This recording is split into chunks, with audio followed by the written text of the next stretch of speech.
حضرت عمر کا اسلام لانے کا واقعہ۔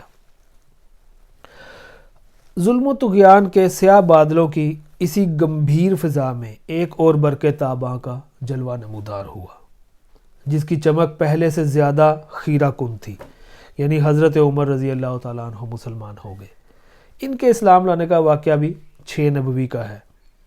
وہ حضرت حمزہ کے صرف 3 دن بعد مسلمان ہوئے تھے، اور نبی صلی اللہ علیہ وآلہ وسلم نے ان کے اسلام لانے کے لیے دعا کی تھی۔ چنانچہ امام ترمذی نے ابن عمرو سے روایت کی ہے اور اسے صحیح بھی قرار دیا ہے۔ اسی طرح طبرانی نے حضرت ابن مسعود اور حضرت انس سے روایت کی ہے کہ نبی صلی اللہ علیہ وآلہ وسلم نے فرمایا کہ اے اللہ، عمر بن خطاب اور عمرو بن حشام یہ ابو جہل کا نام تھا میں سے جو شخص تیرے نزدیک زیادہ محبوب ہے، اس کے ذریعے سے اسلام کو قوت پہنچا۔ اللہ نے یہ دعا قبول فرمائی اور حضرت عمر بن خطاب رضی اللہ تعالیٰ عنہ مسلمان ہو گئے۔ اللہ کے نزدیک ان دونوں میں زیادہ محبوب حضرت عمر تھے۔ حضرت عمر کے اسلام لانے سے متعلق جملہ روایات پر مجموعی نظر ڈالنے سے واضح ہوتا ہے کہ ان کے دل میں اسلام رفتہ رفتہ جاگزیں ہوا۔ مناسب معلوم ہوتا ہے کہ ان روایات کا خلاصہ پیش کرنے سے پہلے حضرت عمر کے مزاج اور جذبات اور احساسات کی طرف بھی مختصراً اشارہ کر دیا جائے۔ حضرت عمر رضی اللہ تعالیٰ عنہ اپنی تند مزاجی اور سخت خوئی کے لیے بہت مشہور تھے۔ مسلمانوں نے طویل عرصے تک ان کے ہاتھوں طرح طرح کی سختیاں جھیلی تھیں۔ ایسا معلوم ہوتا ہے کہ ان میں متضاد قسم کے جذبات باہم دست و گریباں تھے۔ چنانچہ ایک طرف تو وہ آباء و اجداد کی ایجاد کردہ رسموں کا بڑا احترام کرتے تھے اور بلا نوشی اور لہو و لعب کے دل دادا تھے، لیکن دوسری طرف وہ ایمان و عقیدے کی راہ میں مسلمانوں کی پختگی اور مصائب کے سلسلے میں ان کی قوت برداشت کی خوشگوار حیرت اور پسندیدگی کی نگاہ سے دیکھتے تھے۔ پھر ان کے اندر کسی بھی عقل مند آدمی کی طرح شکوک و شبہات کا ایک سلسلہ تھا جو رہ رہ کر ابھرا کرتا تھا کہ اسلام جس بات کی دعوت دے رہا ہے غالباً وہی زیادہ برتر اور پاکیزہ ہے۔ اسی لیے ان کی کیفیت دم میں ماشا دم میں تولا اس طرح کی رہتی تھی، ابھی بھڑکے ابھی ڈھیلے پڑ گئے۔ تو یہ جب بھی کفار کی جو میٹنگ ہوتی تھی مکہ کے لوگوں کی، اس میں حضرت عمر جب شرکت کرتے تھے تو اس میں آپ جو فیصلہ کرتے، کبھی آپ سوچتے کہ وہ ٹھیک ہیں، کبھی آپ سوچتے کہ وہ ٹھیک ہیں۔ تو حضرت عمر رضی اللہ تعالیٰ عنہ کے اسلام لانے کے متعلق تمام روایات کا خلاصہ یہ ہے کہ ایک دفعہ انہیں گھر سے باہر رات گزارنی پڑی۔ وہ حرم تشریف لائے اور خانہ کعبہ کے پردے میں گھس گئے۔ اس وقت نبی صلی اللہ علیہ وآلہ وسلم نماز پڑھ رہے تھے اور سورہ الحاقہ کی تلاوت فرما رہے تھے۔ حضرت عمر قرآن سننے لگے اور اس کی تالیف پر حیرت زدہ رہ گئے۔ ان کا بیان ہے کہ میں نے اپنے جی میں کہا، خدا کی قسم یہ تو شاعر ہے جیسا کہ قریش کہتے ہیں۔ لیکن اتنے میں آپ نے یہ آیت تلاوت فرمائی۔ نبی کریم صلی اللہ علیہ وآلہ وسلم نے جب یہ آیت تلاوت فرمائی، ابھی حضرت عمر کعبے کے پردے کے پیچھے چھپ کے تو سن رہے ہیں اور ان کے ذہن میں ایک خیال آیا کہ یہ تو شاعر ہے، یہ شاعری کر رہے ہیں۔ تو ساتھ ہی نبی کریم صلی اللہ علیہ وآلہ وسلم نے یہ آیات تلاوت فرمائی کہ یہ ایک بزرگ رسول کا قول ہے، یہ کسی شاعر کا قول نہیں ہے، تم لوگ کم ہی ایمان لاتے ہو۔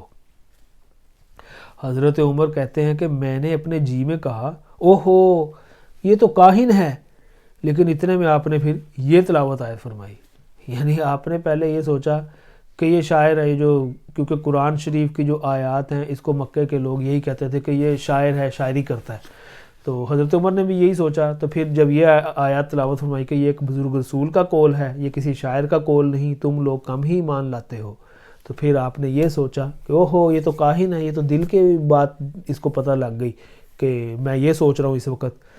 تو پھر نبی کریم صلی اللہ علیہ وآلہ وسلم نے اس وقت یہ آیات تلاوت فرمائی کہ یہ کسی کاہن کا قول بھی نہیں، تم لوگ کم ہی نصیحت قبول کرتے ہو، یہ اللہ رب العالمین کی طرف سے نازل کیا گیا ہے۔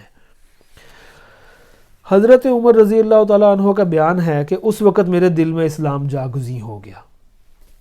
یہ پہلا موقع تھا کہ حضرت عمر کے دل میں اسلام کا بیج پڑا، لیکن ابھی ان کے اندر جاہلی جذبات، تقلیدی عصبیت اور آباء و اجداد کے دین کی عظمت کے احساس کا چھلکا اتنا مضبوط تھا کہ نہاں خانہ دل کے اندر مچلنے والی حقیقت کے مغز پر غالب رہا۔ اس لیے وہ اس چھلکے کی تہ میں چھپے ہوئے شعور کی پرواہ کیے بغیر اپنے اسلام دشمن عمل میں سرگرداں رہے۔ ان کی طبیعت کی سختی اور رسول اللہ صلی اللہ علیہ وآلہ وسلم سے فرط عداوت کا یہ حال تھا کہ ایک روز خود جناب محمد رسول اللہ صلی اللہ علیہ وآلہ وسلم کا کام تمام کرنے کی نیت سے تلوار لے کر نکل پڑے، لیکن ابھی راستے ہی میں تھے کہ نعیم بن عبداللہ جو صحابی تھے ان سے یا بنی زہرہ یا بنی مخزوم کے کسی آدمی سے ملاقات ہو گئی۔ اس میں مختلف روایات ہیں کہ کس سے ملاقات ہوئی آپ کی۔ اس نے تیور آپ کے دیکھ کے پوچھا کہ عمر کہاں کا ارادہ ہے؟ انہوں نے کہا کہ محمد کو قتل کرنے جا رہا ہوں۔ اس نے کہا کہ محمد کو قتل کر کے بنو ہاشم اور بنو زہرہ سے کیسے بچ سکو گے؟ حضرت عمر نے کہا معلوم ہوتا ہے تم بھی اپنا پچھلا دین چھوڑ کر بے دین ہو چکے ہو۔ اس نے کہا عمر ایک عجیب بات نہ بتا دوں، تمہاری بہن اور بہنوئی بھی تمہارا دین چھوڑ کر بے دین ہو چکے ہیں۔ یہ سن کر عمر غصے سے بے قابو ہو گئے اور سیدھے بہن بہنوئی کا رخ کیا۔ وہاں انہیں حضرت خباب بن ارت سورہ طٰہٰ پر مشتمل ایک صحیفہ پڑھا رہے تھے اور قرآن پڑھانے کے لیے وہاں آنا جانا حضرت خباب کا معمول تھا۔ جب حضرت خباب نے حضرت عمر کی آہٹ سنی تو گھر کے اندر چھپ گئے۔ ادھر حضرت عمر کی بہن فاطمہ نے صحیفہ چھپا دیا، لیکن حضرت عمر گھر کے قریب پہنچ کر حضرت خباب کی قرات سن چکے تھے۔ چنانچہ پوچھا کہ یہ کیسی دھیمی دھیمی سی آواز تھی جو تم لوگوں کے پاس میں نے سنی تھی؟ انہوں نے کہا کچھ بھی نہیں، بس ہم آپس میں باتیں کر رہے تھے۔ حضرت عمر رضی اللہ تعالیٰ عنہ نے کہا غالباً تم دونوں بے دین ہو چکے ہو۔ بہنوئی نے کہا اچھا عمر یہ بتاؤ کہ اگر حق تمہارے دین کی بجائے کسی اور دین میں ہو تو؟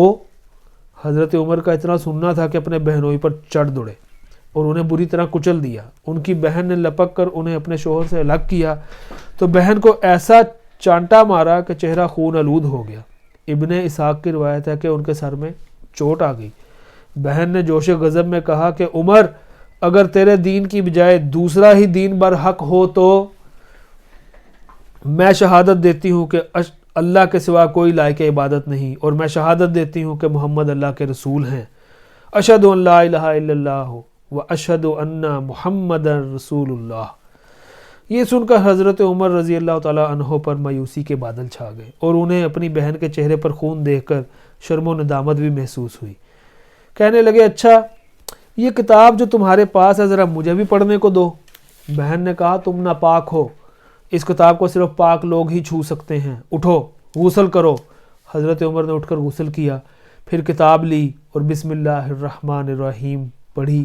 کہنے لگے یہ تو بڑے پاکیزہ نام ہیں۔ اس کے بعد طٰہٰ سے سورہ طٰہٰ سے یہ آیت تلاوت کی۔ کہنے لگے کہ اننی انا اللہ لا الہ الا انا فاعبدنی واقم الصلاۃ لذکری۔ یہاں تک آپ نے سورہ طٰہٰ کی تلاوت کی۔ کہنے لگے یہ تو بڑا عمدہ اور بڑا محترم کلام ہے، مجھے محمد کا پتہ بتاؤ۔ حضرت خباب حضرت عمر کے یہ فکرے سن کر اندر سے باہر آ گئے۔ کہنے لگے عمر خوش ہو جاؤ، مجھے امید ہے کہ رسول اللہ صلی اللہ علیہ وآلہ وسلم نے جمعرات کی رات تمہارے متعلق جو دعا کی تھی کہ اے اللہ عمر بن خطاب یا ابو جہل بن حشام کے ذریعے اسلام کو قوت پہنچا، یہ وہی ہے، اور اس وقت رسول اللہ کوہ صفا کے پاس والے مکان میں تشریف فرما ہیں۔ یہ سن کر حضرت عمر نے اپنی تلوار حمائل کی اور اس گھر کے پاس آ کر دروازے پر دستک دی۔